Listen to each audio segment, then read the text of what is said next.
तो question number 1 में कहता है a list of oxides A to H is shown.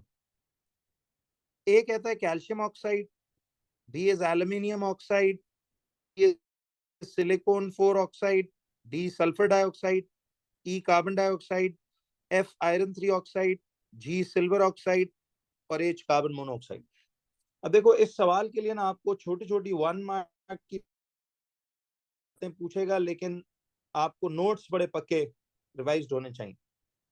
अब अगर नोट्स में कमी है तो फिर इस सवाल से मकसद इन पेपरों से ये भी रियलाइज कराना है कि यार कहाँ कहाँ नोट्स में थोड़ी कमजोरियां हैं, तो वो रिवीजन शीटों का अब बहुत समझ में आएगा कि यार जो चीज मसला कर रही है डायरेक्ट हम उस रिवीजन शीट पे जाएं और उसको रिवाइज या रिकॉल कर लें, या नोट्स रजिस्टर में भी सारा कुछ तफसील से लिखा हुआ है। तो अब जरा ये उसने कहा, कहता है answer the questions about the oxides A to H, each letter may be used once. अब देखो उसने सवाल में क्या कहा, each letter may be used once, more than once or not at all। यानी ये जवाबों के लिए हमने लेटर्स की फॉर्म में आंसर करना है कि A B C D E F G H कौन से वाला। अब वो कहता है state which of the oxides A to H, आपने उस ऑक्साइड का नाम नहीं लिखना, आपने वो लेटर बताना है जो उस ऑक्साइड को, यानी जिधर जवाब में कैल्शियम ऑक्साइड लिखने का दिल करे तो उधर कैल्शियम ऑक्साइड नहीं लिखना, उसके बजाय ए का अल्फाबेट डाल। तो आपने जवाबों में इन अल्फाबेट्स की फॉर्म में आंसर कर। बच्चों ये बात ना सुनो, मैंने आपको बाकी ईयरलीज में भी बहुत क्लियरली बार बार समझाई हुई है कि ये गौर से पढ़ा करो कि उसने हमसे क्या मांगा है। वो कहता है ईच लेटर की फॉर्म में आंसर दो और state which of the oxides A to H. खैर अब आइए जरा, उसने कहा is the main constituent of bauxite. वो तो खैर पूरा आप चलो एक्सट्रैक्शन ऑफ एल्यूमिनियम का प्रोसेस आप देखिएगा, बट जो मेन कॉन्स्टिट्यूएंट ऑफ बॉक्साइट है, तो बॉक्साइट में तो मेनली कौन मौजूद होता है, एल्यूमिनियम ऑक्साइड होता है ना, साथ इंप्योरिटीज भी होती हैं। बॉक्साइट का मतलब ये है कि ये एल्यूमिनियम ऑक्साइड प्लस इंप्योरिटीज को मिला के, इस पूरे चीज को मिला के हम बॉक्साइट कहते हैं। बट मेनली तो बॉक्साइट में एल्यूमिनियम ऑक्साइड ही ज्यादा तादाद में होता है ना। तो मेन कॉन्स्टिट्यूएंट ऑफ बॉक्साइट का मतलब है कि बॉक्साइट में इंप्योरिटीज तो हैं थोड़ी बहुत, बट मेनली तो बॉक्साइट एल्यूमिनियम ऑक्साइड को ही कह रहे हैं ना। तो बॉक्साइट का मेन जो कॉन्स्टिट्यूएंट है वो ये एल्यूमिनियम ऑक्साइड ही नहीं है। तो इसका मतलब है बी, हमें इसके जवाब में बी लिखना चाहिए। तो देखिए इस तरह मैं पूरा पूरा सवाल आपके साथ ऐसे तफसील से डिस्कस करता रहूंगा और उम्मीद है आपको फायदा भी होगा। खैर अब आ जाइएगा जरा नेक्स्ट बात की तरफ। कहता है कौन सा ऑक्साइड इनमें से is the main impurity in the iron ore. आपको याद है आयरन ओर का नाम क्या था, चलो ये तो पूरा रिकॉल अभी पीछे दिया भी, उसका पूरा नाम था हीमेटाइट। और हीमेटाइट क्या चीज है, ये Fe2O3 मेनली और plus silicon dioxide. Silicon dioxide इसमें एक्ट करती थी एज इम्प्योरिटीज। हीमेटाइट ओर में सिलिकॉन 4 ऑक्साइड एक्ट करती हैं एज इम्प्योरिटीज। तो मुझे एक बात बताइए कि फिर, अच्छा ये कौन, ये क्या कह रहे जी, sorry, is the main impurity in the iron ore. तो main impurity in the iron ore फिर कौन सी होनी चाहिए, आपका क्या कहता है दिमाग के, क्या आंसर होना चाहिए जी?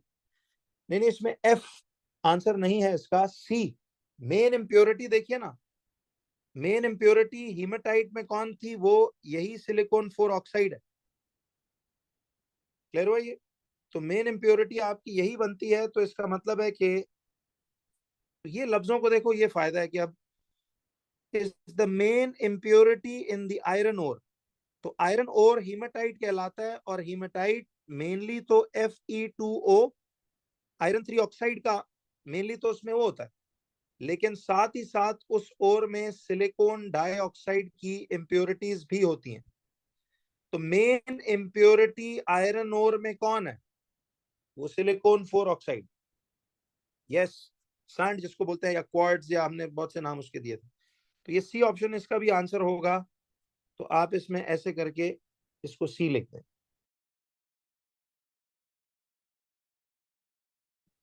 कहता है the symbols of the elements of period 3 of the periodic table are shown. वैसे बच्चों जरा एक क्विक रिकॉल दो कि ये जो पीरियड 3 होता है, देखिए पीरियड 3 जो है, मुझे ये बताइए पीरियड 3 की क्या खास बातें आपने पढ़ी थी? पीरियड 3 के हर एलिमेंट के नंबर ऑफ शेल्स भी कितने होंगे? बता सकते हो पीरियड 3 के हर एलिमेंट के नंबर ऑफ शेल्स? बिल्कुल सही है। आपको याद है ना, पीरियड नंबर आपको नंबर ऑफ शेल्स के बारे में बताता है। तो जितने उसके पीरियड नंबर होगा उतने उस एलिमेंट में शेल्स होंगे। अच्छा, अब वो कह रहे हैं कि जी ये ना आपके पास पीरियड 3 का, याद है ना, पीरियड HP यानी हॉरिजॉन्टल्स आर पीरियड्स। तो थर्ड पीरियड का मतलब है कि ये आपके पास थर्ड पीरियड के तमाम मेम्ब्रान ये लिखे हुए। This is period number 3। तो एक बात तो हमें समझ आ गई कि इन सब में 3-3 शेल्स। अच्छा, अब वो कहता है कि आंसर द फॉलोइंग, देखो इंस्ट्रक्शंस बड़े गौर से पढ़ो। Answer the following questions about these elements, यानी ये वाले जो एलिमेंट्स हैं वो कह रहे हैं इनके बारे में जवाब यूज करके दो। और कहता है each symbol may be used once, more than once, और नॉट एट ऑल। इस बात का मतलब पता है ना, कि कहता है कि ईच सिंबल को, यानी इनमें से हर आंसर एक बार भी आ सकता है, दो सवालों का जवाब भी सेम एलिमेंट हो सकता है, और कोई ऐसे एलिमेंट्स भी हो सकते हैं जो बिल्कुल किसी जवाब में इस्तेमाल ही ना हो। ये मतलब है। लेकिन आपने आंसर किस फॉर्म में करना है, जवाब दो। देखिए उसने बोला हुआ भी है, write the symbol of the element. क्या लिखना है बच्चों, बताइए। देखिए मैं आपको ना अब साथ साथ जरा ये भी बताता जा रहा हूं कि वो क्या कह रहा है, राइट द सिंबल। अब हाईलाइटिंग मैं इस तरह करूंगा, देखिए कि आपको इंपॉर्टेंट वर्ड्स की हाईलाइटिंग इस तरह से समझ आए। जरा बताइए सिंबल आपने निकालना है। कहता है राइट द सिंबल, हर दफा ये क्वेश्चन पढ़ा करो, write the symbol of the element which forms an oxide which is the main impurity in iron ore. आपको याद है आयरन ओर क्या चीज थी, जरा रिकॉल करते हैं। आयरन ओर था, उसको क्या कहते थे, आयरन ओर का नाम क्या था, जरा बताओ। हीमाटाइट। मैं ये जो रिकॉल्स है ना आपको ये इस मार्कर से दूंगा जो कि फिर मिट जाया करे। हीमाटाइट इज, याद है, mixture of Fe2O3 and silicon dioxide impurities. याद है बच्चों, सिलिकॉन डाइऑक्साइड इसमें एज इम्प्योरिटीज बिहेव करती। तो the ore from which iron is extracted, that ore is called haematite. याद है। और haematite is a mixture of iron 3 oxide, ये आयरन 3 का ऑक्साइड है। It is a mixture of iron 3 oxide and silicon dioxide. अच्छा जी, अब ये आयरन 3 ऑक्साइड और सिलिकॉन डाइऑक्साइड का मिक्सचर है। तो मुझे बताओ ना कि ये अब समझ आई कि इनमें से कौन सा एलिमेंट, देखिए कौन सा एलिमेंट इनमें से फॉर्म करता है एक ऐसा oxide which is the main impurity in the iron ore. तो main impurity in the iron ore वैसे तो हमें पता है कि दैट इज सिलिकॉन डाइऑक्साइड। ये है आयरन ओर में मेन इंप्योरिटी। आप ये बातें अगर साइड पे किसी रफ शीट पे लिखना चाहें एज रिकॉल्स तो लिख सकते हैं, वरना याद तो हो ही रहा होगा दिमाग में। तो बताओ फिर कौन सा वो एलिमेंट है जो फॉर्म इनमें से ऑक्साइड करता है? वो सिलिकॉन है। तो silicon is that element which forms the oxide, जो कि एक मेन इंप्योरिटी है इन वो। कहते हैं it is found in the ore zinc blende. देखो भाई एक बात याद रखना, ये भी एक छोटी सी अपडेट लिख लीजिए आपको, ये एक छोटा सा नोट है। जिंक ब्लेंड जो है ना, ये किसको कहते हैं? जरा देखो एक बात याद रखें, it is found in the ore zinc blende. देखिए जिंक जिस ओर से एक्सट्रैक्ट किया जाता है, ये नोट लिख लो जरा अपडेट शीट, कि देखिए जिंक जिस ओर से एक्सट्रैक्ट किया जाता है, ये बात बस सिर्फ एक पॉइंट के तौर पे याद रखिए। जिंक जिस ओर से एक्सट्रैक्ट किया जाता है, उस ओर में, उस ओर को जिंक ब्लेंड कहते हैं। जैसे आयरन जिस ओर से एक्सट्रैक्ट करते हैं उसे हीमाटाइट कहते हैं, एल्यूमिनियम जिस ओर से एक्सट्रैक्ट करते हैं उसे बॉक्साइट कहते हैं। तो जिंक जिस ओर से एक्सट्रैक्ट किया जाता है उसे जिंक ब्लेंड कहते हैं। और अब याद रखिए, जिंक ब्लेंड में कौन से वाला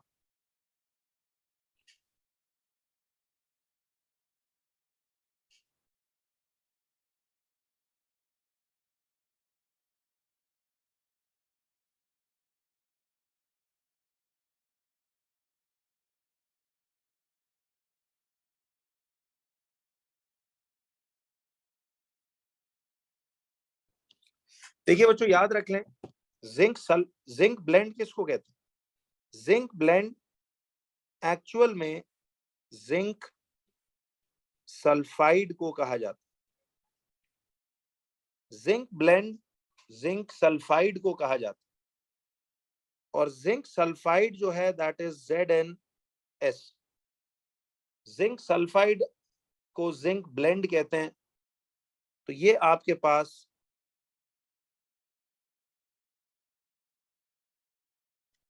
जिंक सल्फाइड को जिंक ब्लेंड कहा जाता है, ZnS। फॉर्मूला पता है ना, जिंक का 2+ है, सल्फाइड आयन 2- होता है, तो कट के ये ZnS बने। एक छोटी सी नोट की बात याद कर लें कि जिंक जिस ओर से एक्सट्रैक्ट होता है उस ओर को जिंक ब्लेंड कहते हैं। और जिंक ब्लेंड असल में केमिकली जिंक सल्फाइड को कहा जाता है। तो मुझे बताओ जिंक ब्लेंड में कौन सा एलिमेंट, देखिए वो कहता है write the symbol of the element which is found in the ore zinc blende. तो इनमें कौन है फिर जिंक ब्लेंड में? जाहिर है सल्फर, इनमें से तो सल्फर ही नजर आ रहा। तो आपने ये बात फिर ऐसे यूं लिख लेंगे। अच्छा जी, तो इट इज एक्सट्रैक्टेड, कहता है कौन सा एलिमेंट इनमें से एक्सट्रैक्ट होता है from an ore called bauxite. तो आपको याद है bauxite is the ore from which aluminium is extracted. तो ये हमने एक डायरेक्ट नोट्स में बात लिखी हुई है, याद है वो नोट्स, पहला टॉपिक ही नोट का ये था। तो आप बेशक नोट्स खोल के देखना, मैंने कहा था ना मैं आपको पॉइंट बताऊंगा कहां हमने ये बात कट कॉपी लिखी हुई।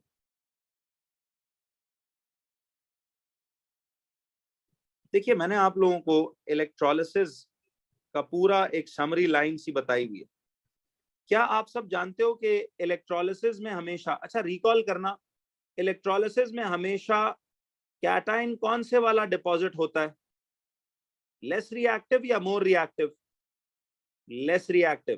पूरी की पूरी इलेक्ट्रोलिसिस में कहीं पे भी कैटाइन का कोई झगड़ा नहीं, कोई एक्सेप्शन नहीं, याद है? हर केस में, चाहे मोल्टन इलेक्ट्रोलाइट्स हो, चाहे एक्वस इलेक्ट्रोलाइट्स, चाहे डाइल्यूट इलेक्ट्रोलाइट्स, चाहे कॉन्सेंट्रेटेड इलेक्ट्रोलाइट्स, चाहे कुछ भी, हमेशा less reactive cation deposits at the cathode. Likewise, anion भी, तमाम इलेक्ट्रोलिसिस में anion भी कौन से वाली डिपॉजिट होती है? लेस रिएक्टिव वाली। सिर्फ एक केस में, याद है, एक केस में कॉन्सेंट्रेटेड सॉल्यूशंस के केस में कौन सा डिपॉजिट होता है? उसमें मोर रिएक्टिव एनाइन डिपॉजिट होता है। बिल्कुल, कैटाइन तब भी लेस ही है उसमें।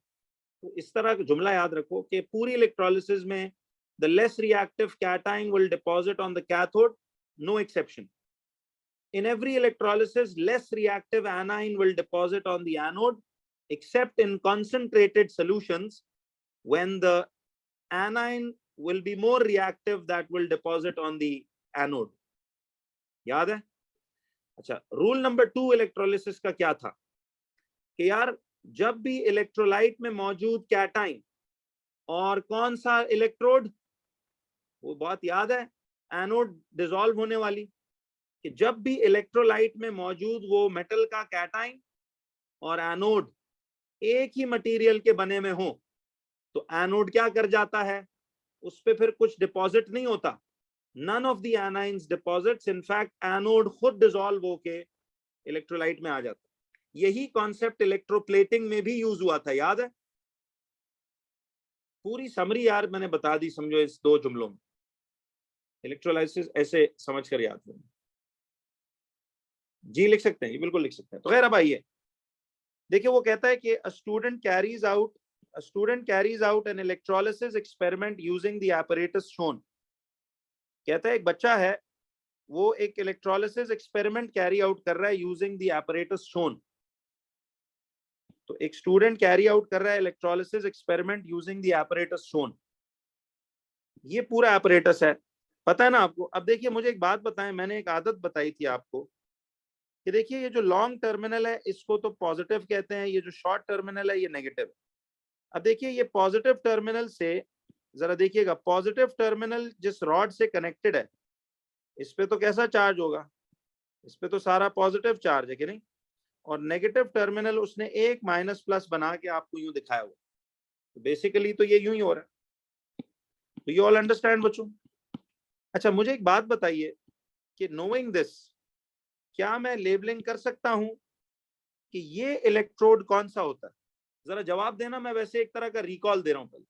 ये पॉजिटिव इलेक्ट्रोड है ना, see this is a positive electrode, उसने यूं बताया हुआ, ये पूरा रॉड पॉजिटिव है। यस, देखो ये पॉजिटिव रॉड है तो जरा तसल्ली से सोचो, ये इलेक्ट्रोलाइट में से एनाइंस को अट्रैक्ट करेगा ना, तो इसीलिए this is anode. Yes, this is an anode. और ये जो नेगेटिव इलेक्ट्रोड है ये वाला, ये चूंकि कैटाइंस को अट्रैक्ट करेगा, नेगेटिव रॉड है तो कैटाइंस को अट्रैक्ट करेगा, तो this is called the cathode. अच्छा अब उसने कहा है भाई ये दोनों कार्बन के बने हुए हैं, यानी इनर्ट इलेक्ट्रोड्स हैं या reactive? These are inert electrodes. याद है इनर्ट इलेक्ट्रोड्स कौन सी दो टाइप्स होती थी, कौन से दो मटेरियल्स हम एज इनर्ट इलेक्ट्रोड्स इस्तेमाल कर सकते थे? नहीं, कार्बन और ग्रेफाइट एक ही बात है। अच्छा इसको लोग दो समझते हैं यार, कार्बन और ग्रेफाइट एक ही बात नहीं, क्योंकि कार्बन का केमिकल फॉर्मूला भी कार्बन है और ग्रेफाइट का भी ग्रेफाइट, तो कार्बन ही है। दूसरा वाला इनर्ट हुआ करता था प्लैटिनम। ये दो मटेरियल्स थे, याद है, कार्बन या ग्रेफाइट एक ही बात है, प्लैटिनम दूसरी बात है। तो इनर्ट इलेक्ट्रोड्स ये हुआ करते, ये सिर्फ मैं एक आपको रिकॉल्स दे रहा हूं। अच्छा भाई बताइए आप जरा, कहता है the student uses dilute aqueous sodium chloride. सुनना, डाइल्यूट कह दिया उसने तो क्लियर हो गई ना बात कि डाइल्यूट है और एक्वस सोडियम क्लोराइड है। तो कहता है state the name given to any solution which undergoes electrolysis. State the name given to any solution which undergoes electrolysis. मुझे बताइए इलेक्ट्रोलिसिस के थ्रू जो गुजरता है सोल्यूशन, ये नीचे वाला ये सारा सोल्यूशन, इसको क्या कहा जाता था? देखो आप समझ रहे हो लेबलिंग्स किस तरह इन्वॉल्व हो रही हैं, कि वो डायग्राम ना भी बनवाए तो आपको इस तरह वो पूछ लेता है बात। इलेक्ट्रोलाइट, तो state the name given to any solution which undergoes electrolysis, it's electrolyte. और चूंकि नेम कहा है तो फिर गिवन टू द सोल्यूशन वो इलेक्ट्रोलाइट ही, 1 मार्क। क्लियर है जी? आगे चलिए जरा देखिए, अब इधर उसने कहा है कि hydroxide ions are discharged at the anode. देखें कहता है hydroxide ions are discharged at the anode, complete the ionic half equation for this reaction. कहता है सुनना, कहता है hydroxide ions are discharged at the anode, complete the ionic half equation for this reaction. तो अब सुनना, आपको मालूम है बच्चों, वैसे जरा मुझे बताइए कि जब आपके पास ये डाइल्यूट एक्वस सोडियम क्लोराइड था, आप इसके सामने ही ना टाइप्स ऑफ आयंस लिख ले अपने लिए कि ये सोडियम आयंस एक्वस होंगी, फिर कौन सी आयंस थी दूसरी, इसमें देखिए यहाँ पे क्लोराइड आयंस होंगी, ये अपने लिए आप लिख लिया करो। फिर इसमें एच आयंस होंगी। तो अगर ये सवाल उसने नहीं पूछा तो कोई बात नहीं, हमें हेल्प तो वैसे भी ये देगा, टाइप्स ऑफ आयंस ऐसे लिख लिया करो। जी बिल्कुल सही है, लेकिन अब मैं वैसे पूछ रहा हूँ कि देखो वो हमें एक ऐसी इंफॉर्मेशन दे रहा है जो हमें याद होनी चाहिए थी कि hydroxide ions are discharged at the anode. वैसे एक बात बताओ बच्चों, डाइल्यूट एक्वस सोडियम क्लोराइड की इलेक्ट्रोलिसिस में कैथोड में इन दोनों में से कौन सा आयन कैथोड पे डिपॉजिट होगा? बोलो। सोडियम और हाइड्रोजन में से ये लेस रिएक्टिव वाला यानी हाइड्रोजन, ये डिपॉजिट होगा। तो याद है, इधर सुनना आप जरा, हाइड्रोजन कैथोड पे जाके निकल जाएगा और एनोड पे कौन डिपॉजिट होता है? क्लोराइड और हाइड्रो ऑक्साइड में से, क्योंकि ये डाइल्यूट वाला केस है, तो डाइल्यूट में तो लेस रिएक्टिव कैटाइन और लेस रिएक्टिव एनाइन ही डिपॉजिट नहीं होती। बिल्कुल सही है, तो OH ये चली जाएगी। तो इसका मतलब है एनोड पे ये डिपॉजिट होके सोल्यूशन से कट गया, निकल गया। याद है? तो अब वही बात हमें ये यहां बता रहा है कि hydroxide ions are discharged at the anode. Hydroxide ions are discharged at the anode. Complete the ionic half equation for this reaction. Complete the ionic half equation for this reaction. ये OH दिया हुआ है और ये इस तरह से, तो हमें ये तो याद ही नहीं थी यार कि इधर 4OH नेगेटिव एरो, याद है 2H2O लिक्विड, चूंकि उसने भी देखो स्टेट सिंबल्स दिए हुए हैं, तो आपको भी अंडरस्टूड है कि स्टेट सिंबल देना है। और उसको बेस्ट होता है, मैंने आपको क्या कहा था कि इसको ब्लैंक के ऊपर ही दे दें, क्योंकि बाकी भी देखो इसने उनके लेवल में ही दिया हुआ है। OH के लेवल में एक्वस, तो H2O के लेवल में लिक्विड ये लिख सकते हैं। O2 के भी देखो लेवल में गैस। अच्छा, हाफ इक्वेशन का मतलब वही कैथोड एनोड वाली इक्वेशंस है। तो ये अपडेट लिख लो जरा अपडेट शीट पे। देखिए याद रखना बच्चों कि अपडेट इधर ये है कि ये जो कहता है ना ionic half equation is the normal equation of the cathode anode. जब वो कहे इससे कंफ्यूज मत होना, एक तो ओवरऑल इक्वेशन थी, याद है? इन्हें जो सिर्फ कैथोड और एनोड की बैलेंस्ड इक्वेशनें होती है ना अलग अलग, उन्हें आयनिक हाफ इक्वेशंस कहते हैं। तो ionic half equations are the normal, देखिए, are the normal equations are the normal equations of the cathode and anode.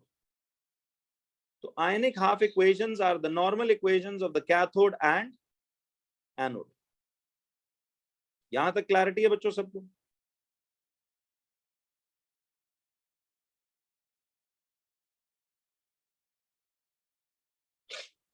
इसमें कोई मसला तो नहीं?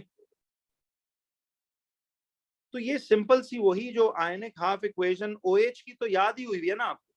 याद है कि OH 1 नेगेटिव, कहो तो याद करा लूं। देखो आपने क्या लिखा था कि एनोड पे OH आयन जाएगी। 1 नेगेटिव का मतलब है कि जो इसने देखो ये गेन किया हुआ है, वही इससे हम माइनस करके छीन लेते हैं, तो ये बना लेता है O2 प्लस H2O। याद है, अब इधर 2 ऑक्सीजन थे और इधर 1 ऑक्सीजन था, तो यहां पहले मैंने इसके साथ 2H2O लगाया, तो 2 और 2 4 ऑक्सीजन हो गए, और इधर 4 लगा लिया। अब इधर 4OH है तो 4 इलेक्ट्रॉन्स होंगे।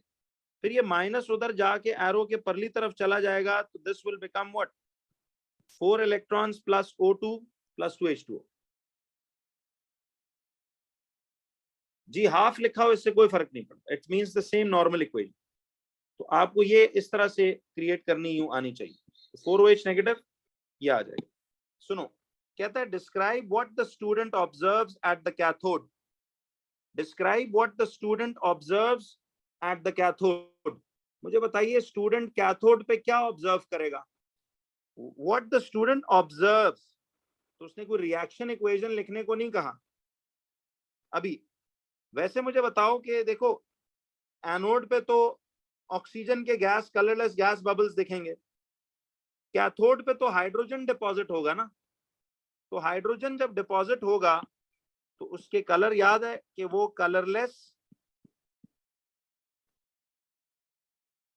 देखिए कलरलेस गैस बबल्स, ये ऑब्जर्वेशन यहां में दिखेगी।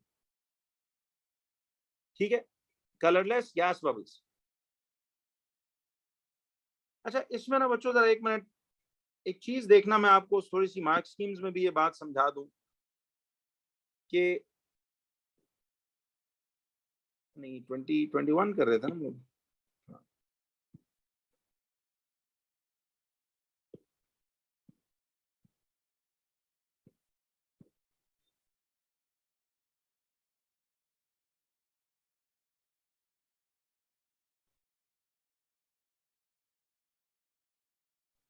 चलो ये मैं बाद में फिर बता देता हूँ। खैर बहरहाल ठीक है जी। हाँ बिल्कुल। अब देखो मैं आपको वो बता रहा था कि मार्क स्कीम्स में ना जी एक छोटी सी एक और लफ्ज भी अपडेट करो। वैसे जो हमने लिखा यहाँ पे ये भी ठीक है, कलरलेस गैस बबल्स। यार गैस बबल्स के निकलने को ना आज से एक छोटी सी जरा अपडेट लिख लो कहीं पे। सी एनीवेयर जिधर गैस बबल्स प्रोड्यूस हो रहे हो, anywhere when gas bubbles produce, when gas bubbles produce, then we can always write the observation, we can always write the observation। देखो ये लिखना भी बिल्कुल सही है जो आपने लिखा है, कलरलेस गैस बबल्स, लेकिन आप मार्क स्कीम के मुताबिक अगर चलेंगे तो कहीं भी अगर गैस बबल्स प्रोड्यूस हो रही हैं, we can always write the observation fizzing, यानी गैस की फिजिंग दिख रही होगी, या एक और लफ्ज भी यूज होता है एफरवेसेंस। ये दोनों अल्फाज आप इस्तेमाल कर सकते हो। सॉरी किधर आ गया। तो जहां कहीं भी ऐसा हो तो बच्चों आप ये दो लफ्ज जी मिलेंगे मिलेंगे, ये भी ठीक है, फिलहाल ये सही है। कलरलेस गैस बबल्स भी दुरुस्त है, आप यूं भी लिख सकते हो colourless gas bubbles slash fizzing slash effervescence, क्योंकि ये एक ही बात है, उसके तीन ऑल्टरनेट लफ्ज हैं। ठीक है जी। गैस का अगर कोई कलर होता तो लिखना चाहिए, तो ये कलरलेस गैस बबल्स फिजिंग या एफरवेसेंस।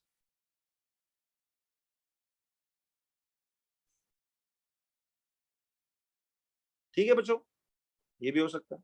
अच्छा अब मुझे बताओ, आपको समझ आ गया ना कि right the ionic half equation for the reaction at the cathode.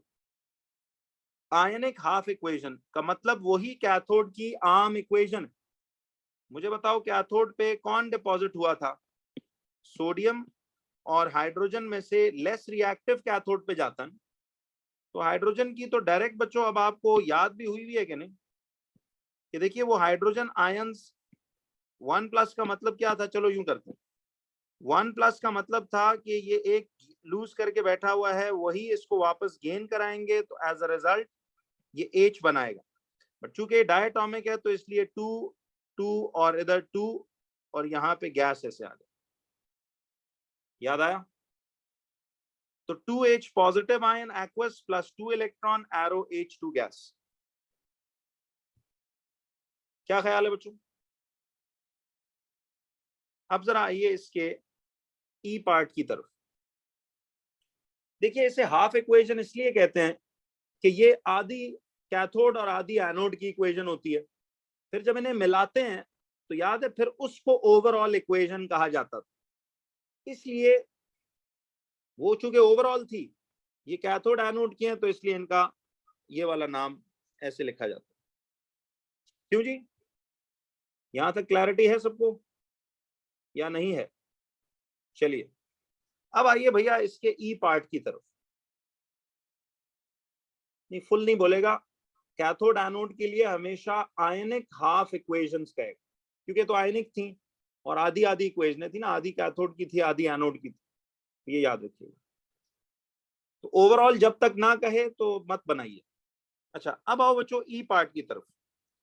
देखो पूरे पूरे सवाल से ना आपका जो है वो असल में एक पूरा चैप्टर रिकॉल करा रहा हूं। कहता है कि the student repeats the experiment using concentrated aqueous sodium chloride. कहता है कि the student repeats the experiment using concentrated aqueous sodium chloride. कहता है बच्चों describe what the student observes. गौर से देखो अल्फाज इसी तरह पढ़ने हैं, at the cathode and at the anode.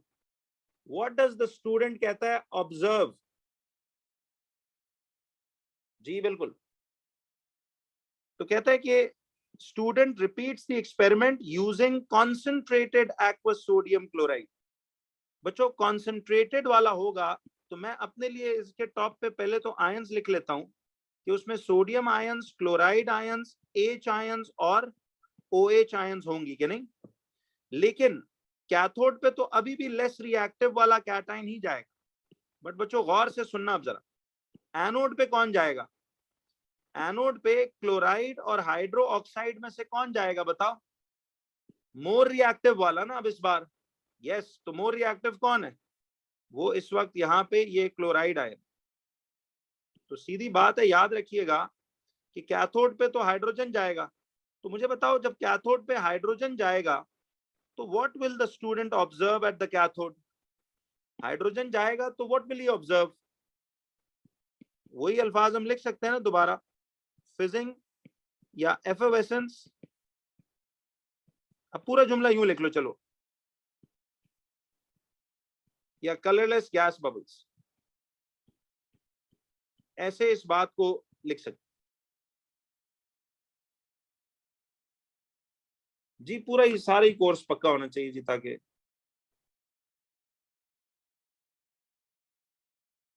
जी जी। अब कहता है, सुनो, कहता है कि जी अच्छा, अब एनोड पे क्या ऑब्जर्व होगा? एनोड पे मुझे बताओ, देखो अब क्लोराइड आयंस डिपॉजिट होके क्लोरीन गैस नहीं बनाएंगे। तो बच्चों गौर करो, फिर यहां पे क्या दिखेगा आपको? येलोइश ग्रीन कलर होता है ना क्लोरीन का, याद है? Yellowish green gas bubbles. और अगेन आप फिजिंग या एफोवेसेंस लगा सकते। जी बिल्कुल, जी ये भी ठीक है, लिख सकते हैं। But just keep it simple. और मार्क्स स्कीमों से ना आपने बहुत हेल्प लेनी है। ईयरलीज करते हुए बच्चों मार्क्स स्कीम से चेक करना और फिर उन गलतियों को, मार्क्स स्कीमों की फ्रेजिंग को याद रखना is very crucial and important.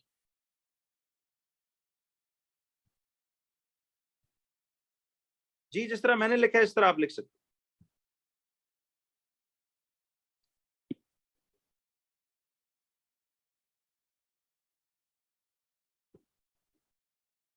देखिए कहता है द स्टूडेंट एड्स, अच्छा सुनना, कहता है the student added litmus to the solution after the electrolysis of concentrated aqueous sodium chloride. कहता है ये जो स्टूडेंट है, he added litmus to the solution after the electrolysis of concentrated aqueous sodium chloride. The student added litmus to the solution after the electrolysis of concentrated aqueous sodium chloride. कहता है state the color seen in the solution, give a reason for your answer. State the color seen in the solution, give a reason for your answer. तो color of the solution और reason, अब ये बड़ा एक important question है, सुनिएगा जरा। देखो बच्चों एक बात बताओ, एक सेकंड मैं आपको ना इसमें ब्लैक बोर्ड पे लेके आता हूं और उसको हम जरा एक चीज करके समझते हैं। जरा आप देखिएगा, मुझे ये बताओ, सुनना आप जरा। देखिए यार, आपको इस इलेक्ट्रोलिसिस में, देखिए इस इलेक्ट्रोलिसिस में, जरा एक सेकंड सुनना इस बात। ये मिसाल आपने वो रॉड्स रखे हुए थे, ठीक है जी, इस पे सपोज यहां चली गई, ये सपोज कैथोड था तो इधर तो हाइड्रोजन चला गया, ठीक है जी, इस इलेक्ट्रोलिसिस में। ये सपोज एनोड है तो इस पे क्लोरीन चला गया, क्लोरीन गैस, ठीक है जी। मुझे बताओ पीछे इलेक्ट्रोलाइट में कौन बच गया? Na आयंस और बच्चों OH आयंस, याद है? सुनो बात बड़ी जरूरी है। आपको याद है एक टॉपिक किया था, nature of the remaining solution, कि रिमेनिंग सोल्यूशन कैसा होता है?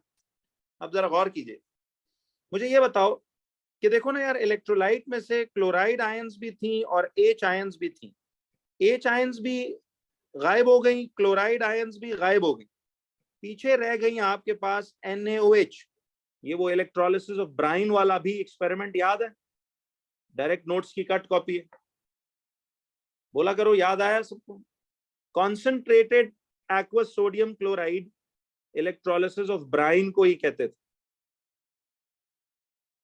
अच्छा, अब जब पीछे NaOH रह गया इस पूरे सोल्यूशन में, तो मुझे बताओ बच्चों कि nature of the remaining solution कैसी है? नेचर ऑफ रिमेनिंग सोल्यूशन क्या अल्कलाइन है या एसिडिक है? यस, तो nature of the remaining solution is alkaline. अच्छा, अल्कलाइन क्यों है?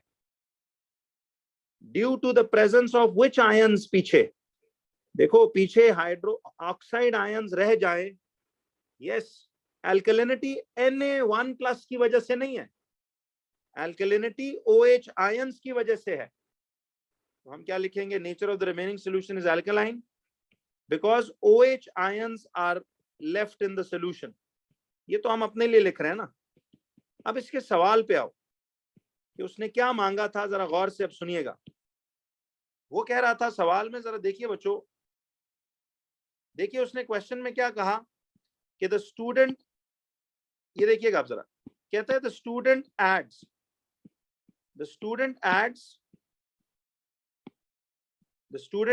litmus to the solution after the electrolysis of concentrated aqueous sodium chloride। मुझे बताएं, जब आप इसमें लिटमस सोल्यूशन डालोगे, लिटमस सोल्यूशन के लिए रंग मैंने क्या याद करवाए थे बच्चों, कुछ याद है? आपको क्या टेक्निक बताई थी लिटमस सोल्यूशन के लिए? Do you remember? Litmus solution के लिए हमने एक टेक्निक देखी थी। यस, वही ABR, वो लिटमस पेपर वाली ही टेक्निक इसके लिए भी थी, वही BRB।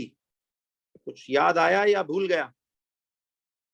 आपको याद है लिटमस पेपर में तो हम क्या करते थे, हम बताते थे कि जी एसिड्स जो हैं वो ब्लू लिटमस टू रेड कर देते हैं, और B फॉर बेसिस यानी एल्कलीज जो हैं वो रेड लिटमस पेपर को ब्लू कर देते। ठीक, एसिड्स को ब्लू टू रेड और बेसिस को रेड टू ब्लू। ये क्लियर है सबको? अब मुझे एक बात बताइए, और कीजिएगा,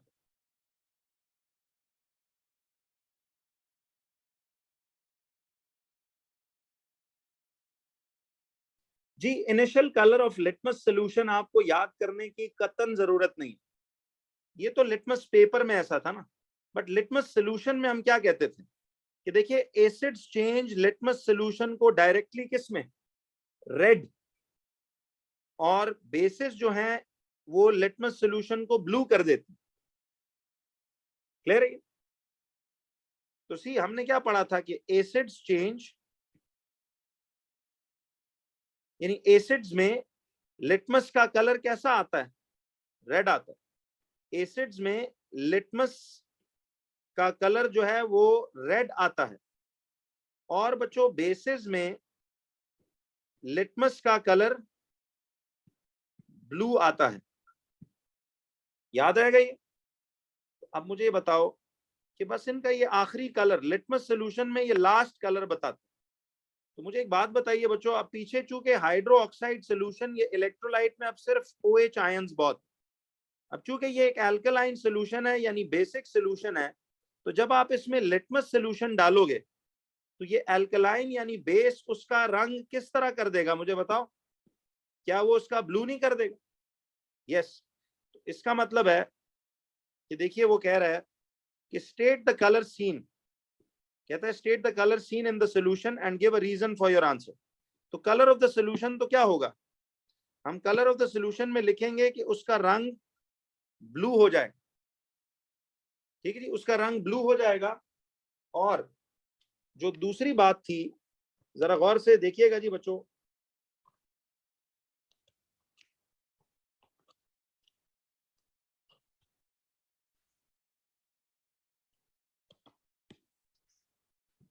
जरा सुने, तो इसका कलर ब्लू हो जाएगा और कहता है कि गिव अ रीजन। तो रीजन क्या देंगे? रीजन देंगे कि जी इसका ब्लू कलर हो जाएगा, और रीजन देंगे कि because the solution remaining is alkaline, the solution remaining is alkaline,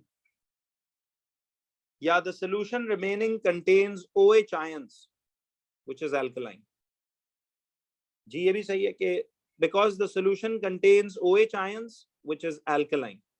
basic solution नहीं लिखना चाहिए। देखें सोल्यूशन का मतलब ही मोइज ये है कि it is dissolving something, so it must be called alkaline. फिर उसे बेस कहना इज इनकम्प्लीट। जी माशाल्लाह। तो ये बातें क्लियर हो रही हैं सबको? तो देख रहे हो, जो सिखाया कट कॉपी वो अप्लाई हो रहा है। अब मुझे बताओ, कहता है इधर देखो, कहता है carbon electrodes are used because they are inert. जी एग्जाम में वैसे ये ना लिखें, बस रीजन में डायरेक्ट यहां से ये लिख दूं कि the solution remaining is alkaline as it contains OH ions. ये यहाँ पे लिख लो जी, एज इट कंटेन्स, तो मैंने शुरू में जगह जरा कम बांधी है, इस तरह आप कर लो, as it contains OH ions. ठीक है। अच्छा, अब आइए जरा नेक्स्ट पे, वो कहता है carbon electrodes are used because they are inert. तो कार्बन हो या ग्रेफाइट एक ही बात है, स्टेट अनदर एलिमेंट। अच्छा, अब इधर देखो एक गलती लोग क्या करते हैं, वो कहता है स्टेट अनदर एलिमेंट, एक और एलिमेंट स्टेट करें that can be used instead of carbon.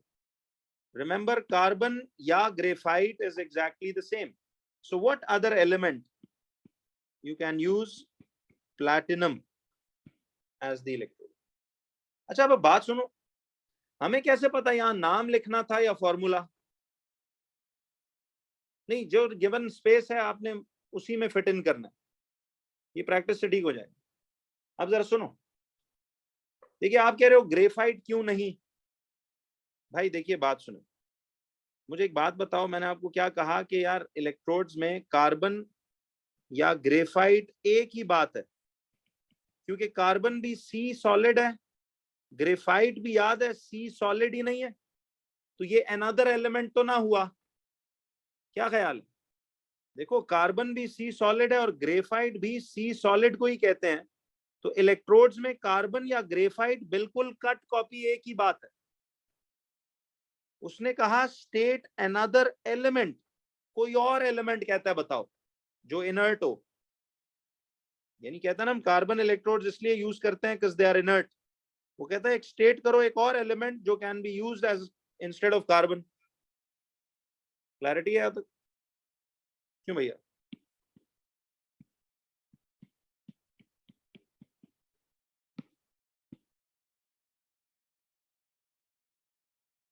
अच्छा, आप पूछ रहे हो व्हाई प्लैटिनम, ये हमने पढ़ा था कि जी दो इनर्ट इलेक्ट्रोड्स, देखो मैंने स्टार्ट में जो आपको रिकॉल दिया था इधर कि इनर्ट इलेक्ट्रोड्स दो ही मटेरियल्स होते हैं, या कार्बन ग्रेफाइट या प्लैटिनम।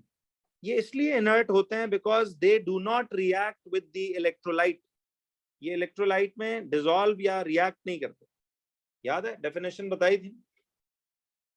जी बिल्कुल। और इधर उसने वैसे भी देखिए एक सवाल और ये किया था कि स्टेट अनदर एलिमेंट, तो ग्रेफाइट तो कार्बन ही है, वो एक अलग एलिमेंट तो नहीं है, इसलिए platinum should be the answer. वैसे कितनों का प्लान था यहाँ कार्बन ही ग्रेफाइट ही लिखने का? जी, तो याद रहेगा कि कार्बन या ग्रेफाइट एक ही बात है, क्योंकि ये दोनों कार्बन ही के एलोट्रोप्स हैं, इसका भी फॉर्मूला सी सॉलिड है, इसका भी सी सॉलिड है। ठीक है, नहीं दोनों नहीं लिखना ना, graphite slash platinum is an indicator कि जी बंदा क्लियर नहीं, वो गलत मार्क होगा।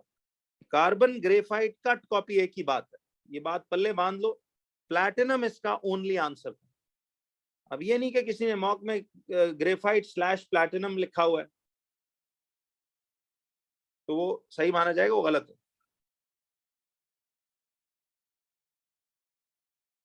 वो आपको सिर्फ ये कह रहा है कि आपने नेम ऑफ द प्रोसेस देना है that is used to extract aluminium from aluminium oxide, तो उस प्रोसेस का नाम सिर्फ बताना है, इलेक्ट्रोलिसिस। ठीक है,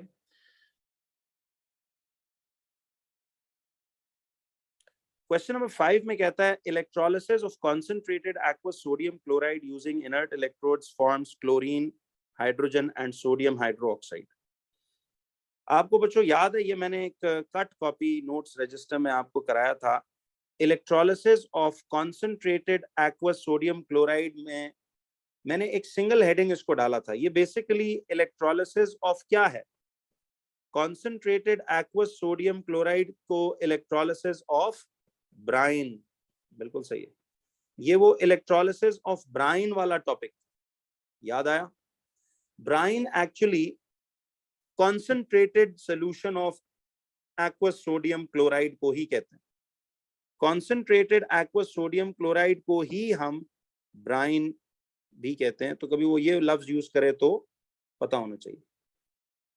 जी आएंगे उस पर। तो वो कहता है कि electrolysis of concentrated aqueous sodium chloride using inert electrodes forms chlorine, hydrogen and sodium hydroxide. याद है उसके 3 यूजफुल प्रोडक्ट्स यही होते थे। वो सारी कैथोड एनोड की रिएक्शंस और रिमेनिंग सोल्यूशन से आपको पता चल जाएगा। अब वो कहता है what is meant by the term electrolysis. तो बच्चों एक मिनट, अब इधर ना हम इलेक्ट्रोलिसिस के लिए एक अपडेटेड डेफिनेशन जो मार्क्स स्कीम की वर्डिंग्स हैं 2 मार्क्स के लिए, see this is for 2 marks, जरा हम मार्क्स स्कीम की अल्फाज पे एक मिनट गौर करते हैं। अच्छा, पिछले जवाबों को भी जरा एक दफा देख लीजिएगा। ये देखें उसमें हमने मोल्स ऑफ ये निकाले थे, मोल्स ऑफ ऑक्सीजन निकाले थे 0.002, फिर मोल्स ऑफ हाइड्रोजन पर ऑक्साइड 0.004 निकाले थे। ये देख रहे हैं 0.004 पिछले आंसर्स बता रहा हूं। और फिर कॉन्सेंट्रेशन। अच्छा इधर ना आप सिर्फ इनके डायरेक्ट फाइनल आंसरों को देखो तभी समझ आएगी, वरना कंफ्यूज ही होते रहो। तो सारे जवाब दुरुस्त है। और फिर पोटेशियम क्लोरेट का डिकम्पोजिशन का ऑल फार्मूला करेक्ट और बैलेंसिंग, स्टेट सिंबल्स को इसने इग्नोर किया हुआ इसमें। बहरहाल आपको अब ये पता। देखिए जी, आप लोगों को ना आज से इलेक्ट्रोलिसिस की बच्चों एक मार्क स्कीम डेफिनेशन ये याद रखनी चाहिए कि it is the breakdown of an ionic compound when molten or in aqueous solution using electricity या इलेक्ट्रिक करंट या इलेक्ट्रिकल एनर्जी। क्या मैंने भी आपको ऐसी ही डेफिनेशन नहीं बताई थी? सिर्फ उसमें एक लफ्ज जनरलाइज्ड था। क्या था वो जनरलाइज्ड वर्ड? मैंने कहा था it is the breakdown of a substance. हालांकि अब हमें breakdown of an ionic compound का लफ्ज लगाना चाहिए, क्योंकि ये आयनिक कंपाउंड्स को ही तोड़कर अलग करने का और हासिल करने का तरीका है। तो आप लोग लिखिए कि it is the breakdown of ionic compounds. ठीक है, it is the breakdown of ionic compounds. देखिए अब हमने तो ये कहा था ना कि breakdown of an ionic compound when molten और इन एक्वस सॉल्यूशन। ये साथ आज से लिखा करो कि when molten or in aqueous solution, when molten or in aqueous solution, क्योंकि याद है इन्हीं 2 हालतों में इनके अंदर फ्रीली मूविंग आयंस होती। तो अब से ये डेफिनेशन जरा अपडेट शीट पे भी लिख लो। It is the breakdown of an ionic compound when molten और in aqueous solution by using electricity। तो इलेक्ट्रिसिटी यूज करके, ये दूसरा मार्क था उसका। हम ब्रेकडाउन जो आयनिक कंपाउंड्स को करते हैं उसे आप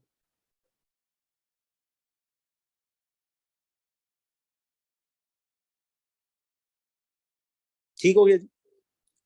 आप जरा बी पार्ट में देखो, कहता है name a substance that can be used as inert electrodes. Name a substance that can be used as inert electrodes.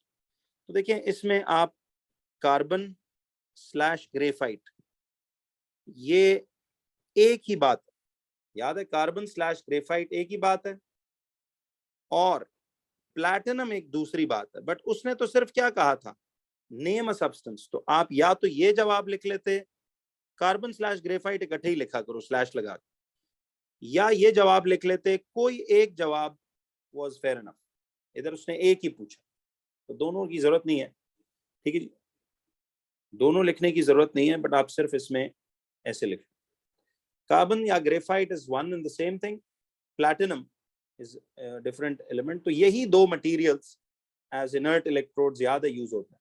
अच्छा आप नोटिस कर रहे हो 2021 मई जून में भी यही फॉर्मेट, इनफैक्ट यही कॉन्सेंट्रेटेड का सोडियम क्लोराइड का था और वही डाइल्यूट एक्वस सोडियम क्लोराइड का था।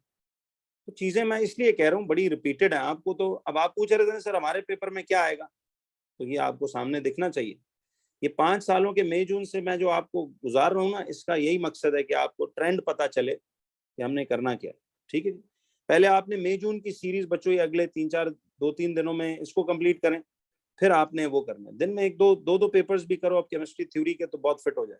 ठीक है, आप जरा इस तरह ही चलें जैसे पर्चा जिस जिसका करीब आ रहा है उसको पक्का करें।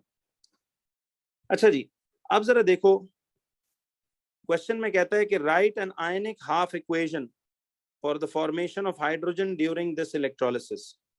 देखो आयनिक हाफ इक्वेशन अब तो समझ आ गई है किसे कहते हैं, for the formation of hydrogen during this electrolysis. तो फॉर्मेशन ऑफ हाइड्रोजन के लिए आयनिक हाफ इक्वेशन कैसे होगी, जरा मुझे बताइए। कॉन्सेंट्रेटेड वाले सोल्यूशन में बच्चों गौर करो, वैसे अगर आपका ये इलेक्ट्रोलाइट है तो इसमें टाइप्स ऑफ आयंस कौन कौन सी होंगी, एक तो सोडियम आयंस होंगी एक्वस फॉर्म में, एक इसमें Cl आयंस होंगी इन एक्वस फॉर्म, एक H पॉजिटिव आयंस होंगी इन एक्वस फॉर्म, और एक OH नेगेटिव आयंस होंगी इन एक्वस फॉर्म। देखो कैथोड की तरफ अट्रैक्ट तो ये दोनों होंगे, सोडियम भी और हाइड्रोजन भी, लेकिन डिपॉजिट कौन होगा जाके, hydrogen will deposit on the cathode, less reactive जो है वो डिपॉजिट होता है। तो उसने अब आपको ये कहा है कि आपने आयनिक हाफ इक्वेशन लिखनी है for the formation of hydrogen during the electrolysis. तो मुझे ये बताओ कि देखिए ये आपके पास हाइड्रोजन आयंस हैं H1 पॉजिटिव एक्वस, ये प्लस बनाएगा क्या चीज, जरा देखो हाइड्रोजन पॉजिटिव आयंस हैं, ये एक्वस है,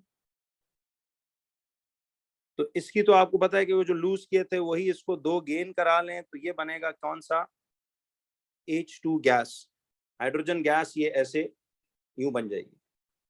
तो आप देख रहे हो कि यहाँ पे ये 2 मोल्स ऑफ हाइड्रोजन आयंस हैं और ये 2 इलेक्ट्रॉन्स हैं और ये H2 गैस आपके लिए ये यूं बना रहे हैं। यहाँ तक क्लैरिटी है सबको। तो 2 moles of hydrogen ions plus 2 electrons gives H2 gas, इस तरह से करेंगे। तो आयनिक हाफ इक्वेशन आपने formation of hydrogen during the electrolysis ये निकाल लिया। अच्छा, डी पार्ट में कहता है give the formula of the 4 ions present in concentrated aqueous sodium chloride. कहते हैं जी give the formula of the 4 ions present in concentrated aqueous sodium chloride. तो आपने 4 आयंस का फॉर्मूला बताना है जो उसमें मौजूद है। तो आपने देखिए इसमें sodium ions aqueous, comma chloride ions aqueous, comma H ions aqueous, comma OH ions aqueous. तो सी कट कॉपी उसी तरह के ये कॉन्सेप्ट्स थे। अब वो कहता है, तो देखिए आप चलें मार्क स्कीम से भी जरा मैचिंग जारी रखिए ताकि आपको उसकी अहमियत पता हो। असल में मैं एक जेस्चर के तौर पे भी कर रहा हूँ। देखिए मैं तक आपको हिसाब से कि चले जिसको रट चुके हैं ये चीजें, मैं देखता रहता हूँ, इससे बहुत मुझे भी देखिए हेल्प मिलती है, हम भी सीखते हैं यार कि और ज्यादा क्वालिटी वर्डिंग्स कैसे यूज करें। तो देखिए प्लैटिनम स्लैश ग्रेफाइट, ये तो आप कोई भी एक लिख लो, और इक्वेशन उसकी हाइड्रोजन की ये थी, और ये टाइप्स ऑफ आयंस जो थी वो ये वाली थी, Na positive, H positive, Cl negative, OH negative. ठीक है, तो अब जरा देखिए आगे उसने हमसे क्या पूछा हुआ। कहता है एक्सप्लेन हाउ, देखिए explain how sodium hydro oxide is formed during this electrolysis. अच्छा जी, आप पूछ रहे हो सर इनके ऊपर चार्ज क्यों डाला, भाईजान उसने 4 आयंस, और वैसे भी ये आयंस की फॉर्म में नहीं पड़े होंगे। वो कह रहा है गिव द फॉर्मूला बताना है of the 4 ions present in concentrated aqueous sodium chloride. तो वो टाइप्स ऑफ आयंस क्या क्या होते हैं, ठीक है। ई पार्ट में देखो कहता है explain how sodium hydro oxide is formed during this electrolysis.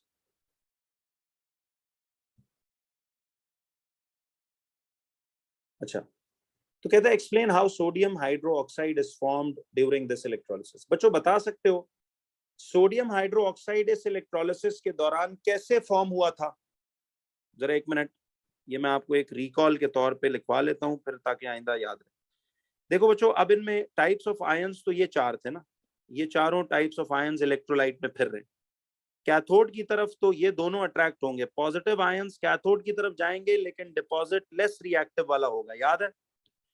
तो कैथोड की तरफ जब ये जाते थे तो आपको याद है कि hydrogen ions used to gain the lost electrons और ये बना लेते थे H2 गैस। तो कैथोड पे तो हाइड्रोजन गैस बबल्स आपको दिखाई देंगे, एनोड पे कौन जाएगा? याद है कॉन्सेंट्रेटेड के केस में अब एनोड पे अट्रैक्ट तो ये दोनों होंगे, लेकिन कॉन्सेंट्रेटेड में मोर रिएक्टिव एनाइन यानी क्लोराइड जाके ये डिपॉजिट होगा। अगर ये डाइल्यूट वाला एक्वस NaCl होता तो फिर तो लेस रिएक्टिव वाला OH ही डिपॉजिट होता, लेकिन कॉन्सेंट्रेटेड में देखो ना, कॉन्सेंट्रेटेड है तो उसमें मोर रिएक्टिव एनाइन जो है वो होगा डिपॉजिट। तो ये आपके पास क्लोराइड आयंस है। तो अब जरा गौर कीजिएगा कि ये 2 क्लोराइड आयंस, देखिएगा जरा, तो देखिए 1- का मतलब है इसने एक गेन किया है, वही इनसे लूज करवा लें तो ये क्या बनेंगे? ये बनाएंगे Cl। अब इधर से आपके पास ये 2 आ जाएगा और ये Cl2 गैस आ जाएगा। नेक्स्ट लाइन में याद है इसको सिर्फ क्या करना होता है, -2 इलेक्ट्रॉन्स को उधर शिफ्ट करते हैं तो ये आ जाता था फिर arrow 2 electrons plus Cl2 gas. ठीक है जी, ये क्लोरीन गैस इस तरह से आ गया। अब देखो कैथोड पे हाइड्रोजन चला गया, एनोड पे क्लोरीन गैस चली गई, तो पीछे NaOH, देखो ना आप वैसे जरा सोचो कि क्लोरीन गैस एनोड पे चली गई, कैथोड पे हाइड्रोजन चला गया, तो पीछे इलेक्ट्रोलाइट में तो फिर कौन रह गया? नीचे NaOH पीछे रह गया। तो याद है इसीलिए इलेक्ट्रोलाइट का nature of the remaining solution भी due to the presence of OH ions alkaline नहीं हो जाएगा। और कल मैंने इसमें वो लिटमस डाला तो नीला रंग आ गया था, याद है? वही सवाल कट कॉपी बातें पूछ रहे। खैर, इधर उसने सिर्फ पूछा कि explain how sodium hydroxide is form during this electrolysis. 2 marks हैं। तो देखें आपने इसमें यह बताना है कि यार कैथोड पे हाइड्रोजन डिपॉजिट हो गया था, एनोड पे क्लोरीन डिपॉजिट हो गया था, तो पीछे आपके पास सोडियम आयंस और OH आयंस इलेक्ट्रोलाइट में रह गई थी, जिसकी वजह से NaOH फॉर्म हुआ, which is an alkaline solution. और वो तो खैर हमें इंफॉर्मेशन अलग पता। अब जरा देखो ये क्या कहता है, सी सेज H एंड, ये देखिए कहता है H and chloride ions are discharge या रिमूव्ड। डिस्चार्ज या रिमूव्ड का मतलब है कि वो निकल के सोल्यूशन से डिपॉजिट हो गए उस पर, और sodium and OH ions remain. तो इसने तो देखो कितना क्वालिटी टू द पॉइंट बातें की। तो हम जरा लंबे अंग्रेजी जुमले लिख रहे होते हैं, लेकिन चलो हम इसको यूं लिखते हैं कि देखिए कि since hydrogen ions and chloride ions are removed from the electrolyte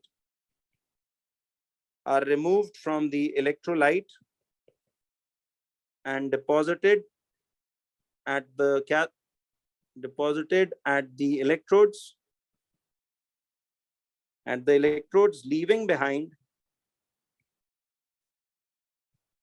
leaving behind sodium and hydroxide ions in the electrolyte। ठीक है जी, तो leaving behind sodium and hydroxide ions in the electrolyte। जी जी, फुल वर्जन से मुराद ये कि देखो एग्जामिनर आपकी ये फ्रेजें ढूंढेगा कि since H ions and Cl ions are removed, वो 1 मार्क इसका देगा। फ्रॉम द इलेक्ट्रोलाइट की अंग्रेजी को इग्नोर कर देगा, आप लिखो and deposited at the electrodes भी इग्नोर कर देगा। Leaving behind Na and OH ions in the electrolyte, इसका वो दूसरा मार्क देगा। एग्जामिनर्स यूं चेक करते जी, बिल्कुल डिपॉजिट भी हो सकता। ये तो रिकॉल्स दिए थे और ऊपर आंसर उसका, तो देखिए टोटल 8 मार्क्स। कहता है कि जी the names of 8 substances are given: aluminium oxide, calcium oxide, ethanol, nitrogen, iron 3 oxide, methane, oxygen, silicon 4 oxide। कहता है बच्चों answer the following questions about these substances. Each substance may be used once, more than once, or not at all। अब वो कहता है कि देखिए which substance is the main constituent of bauxite। याद है बच्चों, आप सबको पता है कि बॉक्साइट उस ओर का नाम है जिसमें से एल्युमिनियम एक्सट्रैक्ट होती है। तो ore from which aluminium is extracted, तो एल्युमिनियम किस ओर से एक्सट्रैक्ट होती है? बॉक्साइट ओर से। और बॉक्साइट कहते हैं एल्यूमिनियम ऑक्साइड प्लस इम्प्योरिटीज को ना बॉक्साइट कहते हैं, एल्यूमिनियम ऑक्साइड प्लस इम्प्योरिटीज, याद है? और मतलब इम्प्योरिटीज है। तो बॉक्साइट का मेन कॉन्स्टिट्यूएंट फिर कौन हुआ? इम्प्योरिटीज तो थोड़ी होंगी, मेन कॉन्स्टिट्यूएंट तो एल्यूमिनियम ऑक्साइड ही है। तो आप याद रखिए कि मेन कॉन्स्टिट्यूएंट इसका एल्यूमिनियम ऑक्साइड ही है। तो आपने इधर से कौन से वाला हमने लिया? ये एल्यूमिनियम ऑक्साइड। तो अब इधर आपने main constituent of bauxite is aluminium oxide, ठीक है।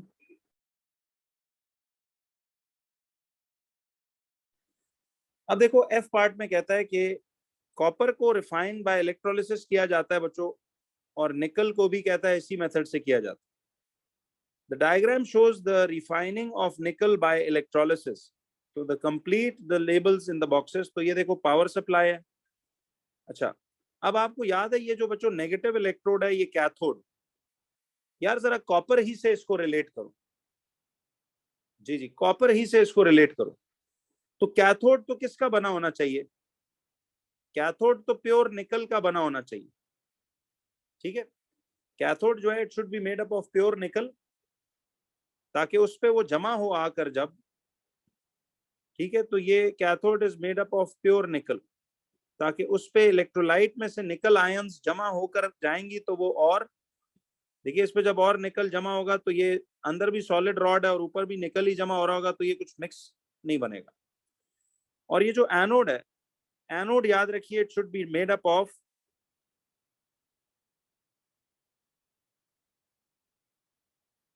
इम्प्योर निकल। एनोड जो है ये इम्प्योर निकल का बना होना चाहिए, ठीक है। इम्प्योर निकल जो है ये उसका एनोड ये बना होना चाहिए, ठीक। ताकि देखिए वो जो इम्प्योरिटीज हैं वो बजाय इसके कि उस पर कुछ डिजोल्व हो, ये याद है इलेक्ट्रोलाइट में डिजोल्व हो के निकल आयंस अंदर आ जाएंगे और फिर यहीं से ये ऊपर जाके कैथोड पे डिपॉजिट होंगे। और इलेक्ट्रोलाइट जो है वो मेड अप ऑफ क्या होना चाहिए? कोई भी निकल का सॉल्युबल सॉल्ट। तो आप एक्वस निकल नाइट्रेट,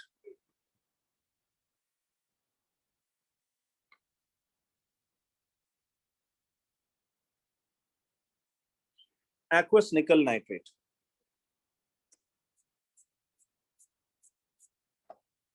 तो देखिए ये आपके पास इम्प्योर निकल है, ये आपके पास प्योर निकल है, और ये एक्वस निकल नाइट्रेट।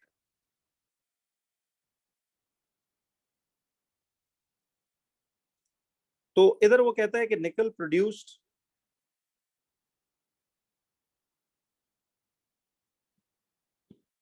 निकल produced at the cathode, sorry ये मैं गलत पढ़ गया, ये electrolyte of aqueous solution of named निकल सॉल्ट। तो निकल नाइट्रेट बेस्ट होता है, सॉल्युबल ही होगा सब।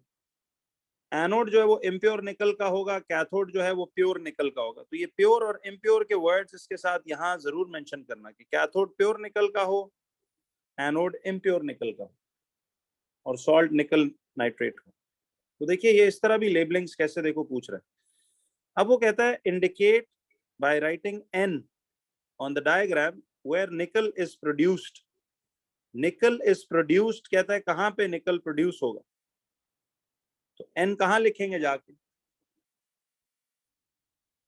नहीं नहीं इधर क्या हो गया, देखिए ये इम्प्योर था ना इसमें, देखो अब इसमें इम्प्योर निकल का मतलब है इसमें निकल के एटम्स भी हैं और इम्प्योरिटीज भी हैं। तो वो निकल के एटम्स तो आयंस बन के सोल्यूशन में आ जाएंगे, और इम्प्योरिटीज याद है इधर बेस पे सेटल हो जाती हैं एज एनोडिक स्लज, एक लफ्ज बताया था ना। तो उससे फिर प्योर निकल आयंस निकल के बाद में तो कैथोड पे ही जमा होंगे, तो प्योरीफाई हो जाएगा निकल जो।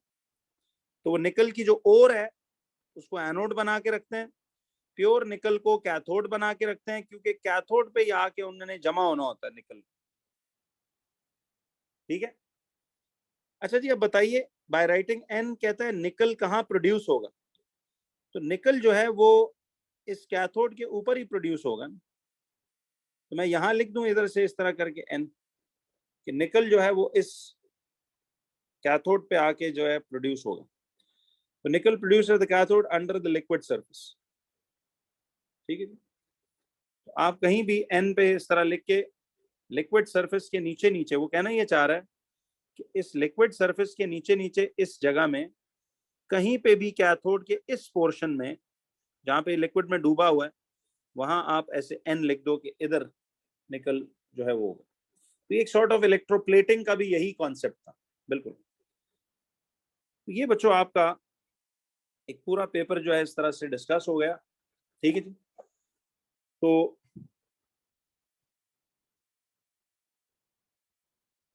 जी जी वो मैं लिखवा दूंगा। फ्लेम टेस्ट और डिफ्यूजन मुझे याद कराइएगा, कल मैं करता हूँ। अच्छा बच्चों, अब यहां तक आप लोगों को उम्मीद है जी। इम्प्योर और प्योर दोबारा समझा दें। देखिए मैंने आपको इलेक्ट्रोलिसिस में ये प्योरिफिकेशन ऑफ कॉपर एक्सट्रैक्शन में जाके बच्चों टॉपिक पढ़ना दोबारा से, अगर आपको गड़बड़ है इसमें, कि देखिए आपको याद था कि हमने जब इसका वो डायग्राम बनाया था, किसी भी मेटल को प्योरिफिकेशन करनी हो ना, तो कैथोड हमेशा प्योर मेटल का बनना चाहिए। जो मेटल आपने उस पर निकलवा के जमा कराना है, उसी मेटल का जो है वो प्योर मेटल का वो रॉड कैथोड का बना हुआ। क्योंकि याद है कैथोड पे तो आके आयंस ने डिपॉजिट होना होता है। कैथोड पे तो कोई इशू नहीं है, वो हमेशा कैटायंस आके उस पर डिपॉजिट होती है। अब इलेक्ट्रोलाइट भी एक्वस निकल नाइट्रेट का होगा, तो इलेक्ट्रोलाइट में से निकल आयंस निकल निकल के आएंगी और इस पे क्या होती जाएंगी, ऐसे जमा होती जाएंगी निकल का मेटल। ठीक है। और हमने देखो प्योरिफिकेशन, वो कह रहा है कॉपर इज रिफाइंड यानी प्योरिफाइड बाय इलेक्ट्रोलिसिस, तो कहता है निकल can also be refined by the similar method. कहता है निकल को भी आप सिमिलर मेथड से ही रिफाइन करोगे। तो मुझे ये बताइए कि निकल को भी अगर आप सिमिलर मेथड से ही रिफाइन करेंगे, तो निकल can be refined using similar method.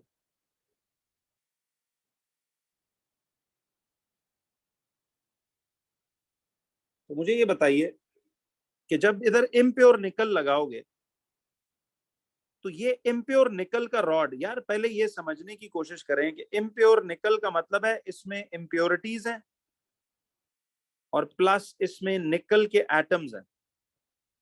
समझ रहे हो? इम्प्योर निकल का ये मतलब कि इस रॉड में निकल भी है और इम्प्योरिटीज भी हैं। तो क्या होगा कि यहां से ये रॉड जो है, जब ये डिसॉल्व होंगी, तो वो निकल के एटम्स आयंस बन के इलेक्ट्रोलाइट में आ जाएंगे और इस रॉड से जितनी इम्प्योरिटीज हैं वो इधर नीचे गिर जाएंगी। समझ आई बात? तो इम्प्योर निकल हमेशा फिर इसीलिए एनोड पे लगाया जाता, क्योंकि एनोड पे ही डिसॉल्व होने का चांस था ना। जब हमने इलेक्ट्रोप्लेटिंग में कॉन्सेप्ट पढ़ा था, आपको याद आ रही है वो बात? इलेक्ट्रोप्लेटिंग में जो कॉन्सेप्ट पढ़ा था ना, जरा उसको रिकॉल कीजिए। ये बिल्कुल प्योरिफिकेशन ऑफ कॉपर या इलेक्ट्रोप्लेटिंग का जो कॉन्सेप्ट था, वहां हमने ये पढ़ा था। एक बार उसको जरा नजर मारिए। अच्छा जी, वो ये कह रहा है लास्ट पार्ट में कि indicate by writing N on the diagram where the nickel is produced. वो कह रहा है indicate by writing N on the diagram where nickel is produced. तो कहता है बताओ निकल कहाँ प्रोड्यूस हुआ। तो मुझे बताओ, निकल तो है वो इस इलेक्ट्रोलाइट के नीचे नीचे वाले कैथोड के पोर्शन में ही इधर जमा नहीं होगा। तो आप इस अंडर द सॉल्यूशन इस रॉड कैथोड के ऊपर कहीं भी निकल का कैपिटल एन लगा लो। ठीक है जी।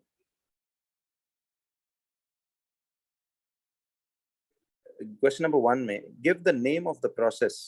अब आपने ना एक तो नेम देना है किस चीज का, प्रोसेस का, कि give the name of the process that is used to produce lead from molten lead two bromide.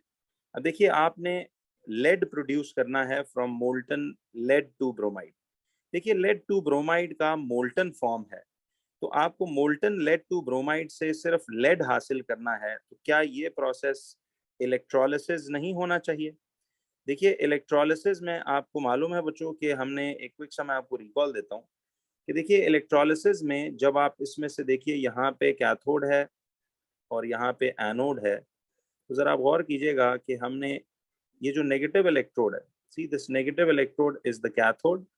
ठीक है जी। और यहाँ से ये जो पॉजिटिव इलेक्ट्रोड होगा, this will be called as the anode. ठीक। अच्छा, अब इसमें इलेक्ट्रोलाइट आपने लिया हुआ है मोल्टन लेड टू ब्रोमाइड यानी PbBr2 का मोल्टन फॉर्म आपने लिया हुआ है। तो इसमें जाहिर है अगर मोल्टन फॉर्म होगी तो बच्चों आपको याद है कि इसमें सिर्फ दो टाइप्स की आयंस होंगी। एक उसमें होगी लेड की लिक्विड आयंस, याद रखिए स्टेट सिंबल लिक्विड होगा, और दूसरे आयंस जो इस इलेक्ट्रोलाइट में होंगे वो ब्रोमाइड आयंस होंगे। अब मोल्टन में ये होता है कि सीधा सीधा कैथोड पे कैटाइन जाता है, एनोड पे एनाइन जाता है, क्योंकि कोई और कैटाइन एनाइन तो है नहीं जिसमें हम देखें कौन मोर रिएक्टिव कौन लेस। तो कैथोड पे जब लेड जाएगा तो जाहिर है आपको पता है रिएक्शन एट द कैथोड में Pb2+ का मतलब है कि इसने 2 इलेक्ट्रॉन्स गेन किए हुए हैं, सॉरी लूज किए हुए हैं, वही इसको गेन करा के इधर हम लेड का सॉलिड बना लेंगे और वो सॉलिड लेड कैथोड पे ऐसे लेयर जमाना शुरू कर देगी। तो कैथोड पे हमारा लेड आ जाएगा और एनोड पे चूंकि एनाइंस जाती हैं तो आप सब जानते हो कि एनोड के रिएक्शन में देखिए Br1 नेगेटिव का मतलब है कि ये इसने एक गेन किया हो। अगर यही इससे हम लूज करवा दें तो ये बन जाएगा हमारे पास Br। अब चूंकि ब्रोमीन एक डायटोमिक एग्जाम्पल है तो इसको 2 लगा के इसको 2 लगा के इसको 2 लगा देंगे और यहाँ पे ब्रोमीन, तो आपको इधर जो है वो ब्रोमीन लिक्विड एनोड के गिर्द यहाँ पे दिखाई देगा, रेडिश ब्राउन लिक्विड यहाँ पे ब्रोमीन का आपको यूं दिखाई देगा। तो ये वो मोल्टन का एक केस मैंने कहा चलें साथ आपको रिकॉल भी दे देते हैं। तो मोल्टन इलेक्ट्रोलिसिस में सिर्फ एक कैटाइन और एक ही एनाइन होती है। कैथोड पे कैटाइन जाएगा, एनोड पे एनाइन जाएगा, बाकी स्टोरीज आपको सारी मालूमात है। तो अब खुद सोचिए कि इस पार्ट में उसने कहा था कि प्रोड्यूस करना है lead from molten lead two bromide, तो आप उसको जाहिर है फिर थ्रू इलेक्ट्रोलिसिस ही फाइंड कर सकते हो। सवाल देखिए, कहता है कि this question is about the elements in period 3 of the periodic table. ठीक है जी, तो हम बात इधर कर रहे हैं elements of period 3 in the periodic table. क्या हुआ है देखिए, बिल्कुल इसी तरह का एक रिपीटेटिव क्वेश्चन समवेयर 2021 2020 में भी था जिसमें आपने चीजें इस तरह फाइंड करनी थी। तो अब वो कहता है कि for each of the following identify a period 3 element which matches the description. Each element may be used once, more than once, or not at all. कहता है state which period 3 element is extracted from the ore bauxite. तो ये आपको मालूम है कि जी bauxite is the ore which from which aluminium is extracted, तो इनमें से aluminium आपका ये आंसर होगा aluminium करके। कहता है concentrated aqueous potassium bromide is an electrolyte. Minded बच्चों, कॉन्सेंट्रेटेड है और एक्वस पोटेशियम ब्रोमाइड है। तो सबसे पहले तो कहता है what is meant by the term electrolyte. देखिए ये डेफिनेशन कहीं पिछली ईयरलीज में भी हमने देखी हुई है। तो मैंने आपको इलेक्ट्रोलाइट्स का जो मीनिंग बताया था, याद है जी? इलेक्ट्रोलाइट्स कौन सा सब्सटेंस होता है? इलेक्ट्रोलाइट बेसिकली वो सब्सटेंस होता है दैट कंडक्ट्स इलेक्ट्रिसिटी या विच अंडरगोज इलेक्ट्रोलिसिस। तो इसने सिंपली 1 मार्क का हमसे ये 2 मार्क का पूछा है। तो बेसिकली इलेक्ट्रोलाइट को हम यूं कह सकते हैं कि these are the ionic compounds. ठीक है जी, ionic compounds which conduct electricity. ठीक है जी, which conduct electricity and undergo the process of electrolysis. तो ये बेसिकली आपके पास इस तरह से ये एक डेफिनेशन आपको लिखनी चाहिए। ठीक है जी, तो आयनिक कंपाउंड्स बेसिकली वो होते हैं जो कंडक्ट करते हैं इलेक्ट्रिसिटी, इलेक्ट्रोलाइट सॉरी, कंडक्ट करते हैं इलेक्ट्रिसिटी और अंडरगो करते हैं इलेक्ट्रोलिसिस के प्रोसेस से। अब जरा बच्चों देखिए, वो कहता है describe the electrolysis, describe the electrolysis of concentrated aqueous potassium bromide. कहता है इंक्लूड करो an ionic half equation for the reaction at the cathode, name of the product at the anode और the name of the potassium compound formed. देखिए बच्चों, अब आपको ना इसने एक बड़ी सिंपल बात की है, जवाब 4 मार्क का खुद इसने कहा है कि आपने ये बातें। तो जब वो कहे ना इंक्लूड ये बात, तो आपने सिंपली बस फिर क्या करना, जो कहे वो इंक्लूड करो। देखिए सबसे पहले ionic half equation at the cathode आप क्या बनाएंगे? मुझे ये बताइए कि कॉन्सेंट्रेटेड एक्वस पोटेशियम ब्रोमाइड में टाइप्स ऑफ आयंस क्या होंगी? एक इसमें पोटेशियम आयन होगी, भले कॉन्सेंट्रेटेड ही सही होगी तो एक्वस ही। फिर उसमें आपके पास होगा यहाँ से ब्रोमाइड आयन Br1 नेगेटिव की एक्वस आयंस होंगी। ठीक है जी। फिर इसमें होंगी आपके पास H आयंस होंगी जो एक्वस फॉर्म में है, और फिर आपके पास होंगी इसमें एक OH आयंस जो इस तरह से एक्वस फॉर्म में। अब सवाल ये था कि वो कहता है कि आपने इंक्लूड करना है ionic half equation for the reaction at the cathode. तो आयनिक हाफ इक्वेशन आपने कैथोड की बनानी है। आयनिक हाफ इक्वेशन हम कैसे बनाएं? देखिए, सबसे पहली चीज जो आप लोगों ने याद रखनी है कि ionic half equation at the cathode के लिए गौर करो बच्चों, कॉन्सेंट्रेटेड एक्वस पोटेशियम ब्रोमाइड ही सही। अब कैथोड की तरफ अट्रैक्ट तो ये दोनों कैटाइंस होंगी, याद है, लेकिन लेस रिएक्टिव हाइड्रोजन है सीरीज के मुताबिक, तो फिर डिपॉजिट याद है लेस रिएक्टिव कैटाइन होता है कैथोड के ऊपर। तो हमने इसमें कैथोड की वो इक्वेशन लिखनी है, तो हाइड्रोजन जाएगा आपका कैथोड के ऊपर डिपॉजिट होने। तो आपको ये तो अब डायरेक्टली याद भी है कि हाइड्रोजन आयंस का याद है कि ये 2 इलेक्ट्रॉन्स जो लूज किए हैं वही इसको गेन कराएंगे, तो इधर से ये H2 गैस बनेगी। तो देखिए, अब हमारे पास ये कैथोड की जो इक्वेशन उसने कहा था कि right the ionic half equation for the reaction at the cathode, तो ये हमने उसको यूं करके लिख दी। फिर कहता है the name of the product at the anode. Anode की उसने कहा था इक्वेशन नहीं लिखनी, लिख भी दें आप तो कोई मसला नहीं, लेकिन जो वो कह रहा है बस आप उतनी बात करो कि name of the product at the anode क्या होगा। बच्चों, आप लोगों को कॉन्सेंट्रेटेड का वैसे याद है कि खाली एक्वस होता तो फिर तो लेस रिएक्टिव कैटाइन और लेस रिएक्टिव एनाइन यानी हाइड्रो ऑक्साइड ही एनोड पे जमा होता, याद।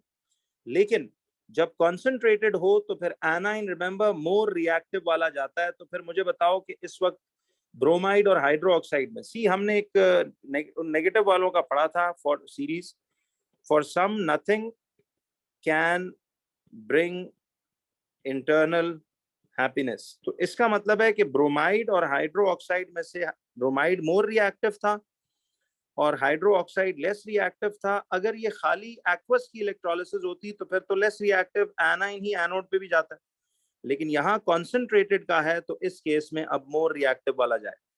तो आप ये सोचिए कि bromide being the more reactive, this will go on the anode. तो उसने सिर्फ कहा name of the product at the anode, तो हम लिखेंगे कि जी the product at the anode formed is the product at the anode is bromine. ठीक है जी, तो उधर ब्रोमीन का लिक्विड बनेगा जिसको आप एक्वस ब्रोमीन भी कह सकते हो। तो ये पहले पॉइंट का आंसर था, ये दूसरे पॉइंट का आंसर है। और अब तीसरे में वो कहता है कि the name of the potassium compound formed. देखिए बच्चों, आप ये सोचो कि जब आपको ये बात बताई थी मैंने कि ब्रोमाइड आयंस एनोड पे चले जाएंगे, हाइड्रोजन कैथोड पे चला जाएगा, तो पीछे आपके पास इलेक्ट्रोलाइट में क्या चीज बचेगी? पोटेशियम हाइड्रो ऑक्साइड यानी एक अल्कलाइन सोल्यूशन बचेगा। तो इसमें याद है वो लिटमस सोल्यूशन डालने वाली बात करें तो क्या कलर निकलेगा, वो सब बातें पिछले ईयरलीज में भी कराई थी। तो माइंड में रखो, कहीं ना कहीं कोई बात भी पूछ सकता है जो हमने सब की हुई। अब देखिए, इसमें वो कहता है कि the name of the potassium compound form, name of the potassium compound form, तो पीछे ये जो पोटेशियम और हाइड्रो ऑक्साइड रह गया, आपने इसका सिर्फ नाम बताना है कि जी potassium hydroxide is left in the solution. The potassium hydroxide is that compound which is forming. The potassium hydroxide is left in the electrolyte. तो ये था वो इसका पूरा आंसर फ्रेम करना। तो इसकी मार्क डिस्ट्रीब्यूशन जरा देखिएगा, इसमें इक्वेशन के उसने जाहिर है आपको 2 मार्क्स दिए होंगे। तो अब जरा देखिएगा, इसने सी वही किया हुआ है, 4 मार्क टोटल किए हुए हैं। ठीक है, तो ये वही 2H पॉजिटिव जो हमने इस तरह से ये किया हुआ है इसी, ये आपके पास इक्वेशन बिल्कुल यही वाली आई, सॉरी देखिए यहाँ पे भी यही वाली इक्वेशन आई है। फिर 1 मार्क फॉर H आयंस, तो ये उसने एक मार्क डिस्ट्रीब्यूशन दी है, 1 mark for equation correct, 1 mark for potassium hydroxide, 1 mark bromine at the anode.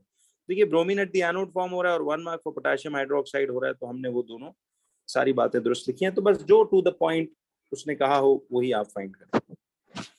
जरा देखिए बच्चों, इसके जो अगले पार्ट में उसने कहा है, कहता है when molten potassium bromide is electrolysed. अब कह रहे हैं मोल्टन। देखो लफ्जों को प्लीज गौर से पढ़कर ऐसे हाईलाइट आप लाजमन करें। एग्जाम में ना आप इस तरह क्वेश्चन पेपर पे इस तरह की हाईलाइटिंग्स कर सकते हो। एटलीस्ट चले नीट रखना है तो अंडरलाइन तो करें ना कि मोल्टन पोटेशियम ब्रोमाइड हम अब इलेक्ट्रोलाइज कर रहे हैं। तो the product at the cathode is different. ठीक है जी। अब देखो पहले कैथोड पे हाइड्रोजन बन रही थी ना, क्योंकि वो था कॉन्सेंट्रेटेड एक्वस पोटेशियम ब्रोमाइड, तो लेस रिएक्टिव वाला कैटाइन गया था। मोल्टन में तो मैंने क्या कहा था कि बस एक ही जो उसमें कैटाइन है वो कैथोड पे चला जाएगा, एनाइन एनोड पे चली जाएगी। तो वो कह रहा है the product at the cathode is different. Name the product at the cathode when molten potassium bromide is electrolysed. तो इसका मतलब है कि पोटेशियम ब्रोमाइड को अगर हम देखें तो फिर नेम करना है उस प्रोडक्ट को। तो जाहिर है पोटेशियम आयंस उस इलेक्ट्रोलाइट में मौजूद होंगी और ब्रोमाइड आयंस होंगी, तो एनोड पे तो ये चले जाएंगे और कैथोड पे आपका पोटेशियम जाएगा। तो उसने क्या बोला था, name the product at the cathode when molten वाला। तो बस उसमें आपने सिंपली ये लिखना है कि जी उस प्रोडक्ट का नाम पोटेशियम, ये पोटेशियम का मेटल जो है उस पे जाके जमा होगा। देखिए बड़े सिंपल से क्वेश्चन आंसर्स होते हैं आईजीसीएसई के थ्योरी क्वेश्चन पेपर में भी, और ये पूरा पेपर कह लें जी कोई अच्छी खासी वेटेज मेन इसी की है, तो इसलिए जरा अच्छी तैयारी करके जाइएगा ताकि आपको क्लियर हो। तो सी पोटेशियम इसका हमारा ये आंसर होगा।